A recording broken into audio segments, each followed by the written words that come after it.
சளி தொண்டை வலியால் அவதிப்படுபவர்கள் இந்த மல்லி காஃபியை குடிக்கலாம். மேலும் இந்த காஃபி உடலில் உள்ள தேவையற்ற கொழுப்பை கரைக்கும்.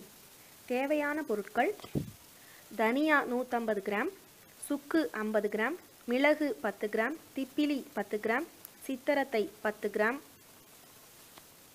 செய்முறை: